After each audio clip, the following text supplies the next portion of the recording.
बिस्मिल्लाहिर्रहमानिर्रहीम, अस्सलाम वालेकुम। इस वक्त हम बैतुल-इस्लाम वेलफेयर ट्रस्ट इमदादी मरकज़ के सेंट्रल वेयर हाउस में मौजूद हैं। जिस ऑफिस में मौजूद हैं, यहाँ पर हमारे साथी पूरे पाकिस्तान से आए हुए जो असेसमेंट है उसको एनालिसिस करते हैं और यहाँ पर उसकी बेसिस के ऊपर हमारे डिस्पैच तैयार होते हैं।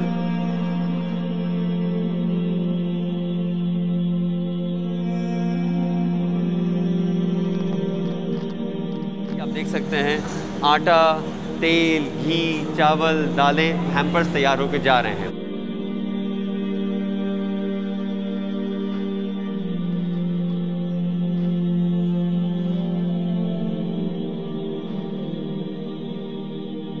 हमारा इस इदारे का जो सबसे बुनियादी स्ट्रेंथ है, वो स्ट्रेंथ हमारे वो नौजवान हैं जो 15 सालों के अंदर हमारे तालीमी इदारों से तैयार होकर आज अपने समाजी खिदमत को और मुल्क और कौम की खिदमत को अपना फरीज़ा समझते हैं। जितना भी काम हो रहा है इसको 99% हमारे वॉलंटियर्स ही लीड करते हैं।